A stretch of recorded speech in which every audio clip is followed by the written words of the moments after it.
नमस्कार दर्शक बंधु जय जगन्नाथ 2024 एवं 25 मसीह आपण राशि रे आय व्ययर स्थिति किपर रहिबो जानिबा सहित काल सुधीर स्थिति कौन रही विवाह आपण आगामी मास गुड़िक करें कि नहीं से विषय संपूर्ण रूपे आज अध्याय आसतु आलोचना करवा। दर्शक बंधु प्रति वर्ष दोल पूर्णिमा दिन नूतन पंजिका पाठ करा जाए। एबे पंजिका गुड़िक बजार को प्रायत आसी जाइए किछि पंजिका आसी आउ किछि पंजिका पर्यंत बजार को आसी ना जी पंजिका मो पाखरे रही हस्तगस्त होइछि से पंजिका यदि आम देखा जानिबा ए वर्ष 2024 मसीहा एप्रिल मे जून मासरे प्रायत विवाह जोग गुड़िक देना जुलाई मासरे जाई विवाह जोग गुड़िक देइछि। एहार कारण कौन कालसूचीर स्थिति कौन रही जेतबळे राशि चक्र रे गुरुबादित्य जोग सृष्टि हुए अर्थात रवि सहित बृहस्पति जोग संबंध जेतबळे सृष्टि हुए कि बृहस्पति जेतबळे रवि राशि रे गोचर करती से समय प्रायत आम जदि देखा कालसूदी रही न थाए विवाह इत्यादि शुभ मांगलिक कार्य गुड़िक वर्जनीय रही है। आपड़ देखिए जिते रवि बृहस्पति राशि रे मध्य प्रवेश करुचंती रवि जेतबळे मीन एवं धनु राशि रे प्रवेश करुचंती से समय मध्य कालसूदी प्रायत रही न थाए। एबे आम देखा एप्रिल मासरे रवि सहित बृहस्पति जोग संबंध मेष राशि रे रहिबो। ए जोग को आम गुरुबादित्य जोग कहिबा तेणु ए जोग फल प्रायत शुभ मांगलिक कार्य गुड़िक वर्जनीय रहिबो। एवं शुक्र जदि वृद्ध हो जाइथांती आमर गोचर रे ताहले से समय मध्य शुभ मांगलिक कार्य गुड़िक वर्जनीय होता है। दुई गोटी गुरु बृहस्पति शुक्र जेतबळे वृद्ध अवस्था रही था से समय विभिन्न प्रकार शुभ मांगलिक कार्य गुड़िक करा जाए नाही। दर्शक बंधु से ए वर्ष प्रायत आपड़ जो देखिए बैशाख ज्येष्ठ मसरे विवाह जोग गुड़िक प्रायत देना जितेबाला रथयात्रा समय आसब जुलाई मास बेलू प्रायत आम जो देखा विवाह तारीख गुड़िक पंजिकार आउ कि पंजिका एपर्यंत हस्तगत होना आसु देखा कौन आउ कि जोग देइछि। आमे ए वर्ष आय व्ययर स्थिति कौन रही जानिबा। आपण राशि रे जदि आय भल रही है ताहले ए वर्ष आपण जीवन में उत्तरोत्तर उन्नति हब विभिन्न क्षेत्र ता कर्म क्षेत्र हो आर्थिक क्षेत्र हो स्वास्थ्य रे उन्नति हो विभिन्न दिगरे आपण उच्च प्रशंसित होई पारंती मान सम्मान आपणकर वृद्धि पाइब। जदि व्यय अधिक रुहे आय जदि आपणकर कमी रुहे ताले क्षय क्षति विभिन्न दिगरे हबार संभावना रही लसेस हबार संभावना रही सम्मान हानि हब स्वास्थ्य हानि हब वाद विवाद आप पड़ पारती कर्म क्षेत्र में समस्या गुड़िक वृद्धि पाइबार संभावना यह बढ़ाई थाए। जदि आय व्यय समान रही है निश्चित फल आपन को प्राप्ति हब विशेष किसी उन्नति हब ना कि विशेष किसी बड़ धरण क्षति न हो पारे निश्चित अवस्था दे आप आग को गति करेंगे। ये जो पर्यायटी रही आम यह दुईटी भाग में विभक्त करदे गोटे विंशोत्तरी आ गोटे अष्टोत्तरी मतरे आम यह जानिबा।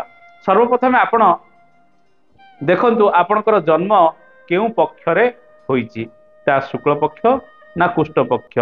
प्रथम स्टेप मु आपण मानको कहूची जहाँकि विंशोत्तरी मतरे मेष राशि ठारू मीन राशि पर्यंत आय व्ययर स्थिति 2024 एवं 25 मसीह कौन रहिब। जो व्यक्ति माने शुक्ल पक्षर रात्रि रे जन्म होइथांती किंबा कुष्ठ पक्षर दिन रे जन्म होइथांती से व्यक्ति माने विंशोत्तरी मतरे आय व्यय देखिबे। आसंतु जानिबा आपणकर जन्म जदि एपरी रहिछि आपणकर राशि रे आय व्यय कौन रहिब मेष ठारू मीन पर्यंत तत्पर अष्टोत्तरी अनुसार आम आय व्यय जानिबा। अपेक्षा करंतु शेष पर्यंत। विंशोत्तरी मतरे मेष राशि आय 11 रहिब व्यय 3 तेणु शुभप्रद। वृष राशि आय 5 रहिब व्यय 6 यह अशुभप्रद। मिथुन राशि आय 11 रहिब व्यय 5 यह शुभप्रद। कर्कट राशि आय 5 व्यय 4 यह शुभप्रद। सिंह राशि आय 8 व्यय 3 यह शुभप्रद। कन्या राशि आय 11 व्यय 5 यह शुभप्रद। तुला राशि आय 5 व्यय 6 यह अशुभप्रद। बिछा राशि आय 11 व्यय 3 यह शुभप्रद। धनु राशि आय 8 व्यय 5 यह शुभप्रद। मकर राशि 2 आय 6 व्यय यह अशुभप्रद अटे। कुंभ राशि 2 आय 6 व्यय यह अशुभप्रद अटे। मीन राशि 8 आय 5 व्यय यह शुभप्रद अटे। आमे तो विंशतरी मतरे आय व्यय जानले, एबे आसंतु जानिबा अष्टोत्तरी मतरे आय व्यय कौन रही। आपणकर जन्म जदि शुक्ल पक्षर दिन रे होईची किंबा कृष्ण पक्षर रात्रि रे होईची ताहले आपण अष्टोत्तरी मतरे आय व्यय देखिबा उचित। आसंतु जानिबा मेष ठारू मीन राशि व्यक्ति मानक पाई आय व्यय किपरि रही। सर्वप्रथम राशि मेष राशि। मेष राशि व्यक्ति मानक पाई आय 14 व्यय 4 तेणु आपण शुभप्रद अटे। वृष राशि व्यक्ति मानक पाई आय 8 व्यय 7 शुभप्रद अटे। मिथुन राशि व्यक्ति मानक पाई 11 आय 6 व्यय यह शुभप्रद अटे। कर्कट राशि व्यक्ति मानक पाई 5 आय 6 व्यय यह अशुभप्रद अटे। सिंह राशि व्यक्ति मानक पाई 8 आय 4 व्यय यह शुभप्रद अटे। कन्या राशि व्यक्ति मानक पाई 11 आय 6 व्यय यह शुभप्रद अटे। तुला राशि व्यक्ति मानक पाई 8 आय 7 व्यय यह शुभप्रद अटे। बिछा राशि व्यक्ति मानक पाई 14 आय 4 व्यय यह शुभप्रद अटे। धनु राशि व्यक्ति मानक पाई 2 आय 7 व्यय यह अशुभप्रद अटे। मकर राशि व्यक्ति मानक पाई 5 आय एवं 5 व्यय स्थिति मध्यम धरणर रहिब। कुंभ राशि व्यक्ति मानक पाई 5 आय 5 व्यय स्थिति मध्यम धरण रहिब। मीन राशि व्यक्ति मानक पाई 2 आय 7 व्यय अशुभप्रद अटे। तेणु जदि आपणकर जन्म शुक्ल पक्ष किंबा कृष्ण पक्ष होईची पूर्वर मु अष्टोत्तरी एवं विंशतरी अनुसार आय व्यय कहली से अनुसार आपण निज राशि आय व्यय देखिपारे।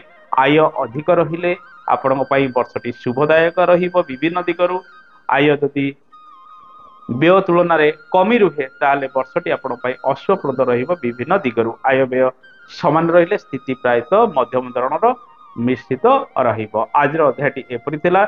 आशा करे आपको भल लगी। पुणी आगामी अध्याय आपण सहित देखा रहुची। जय जगन्नाथ। धन्यवाद।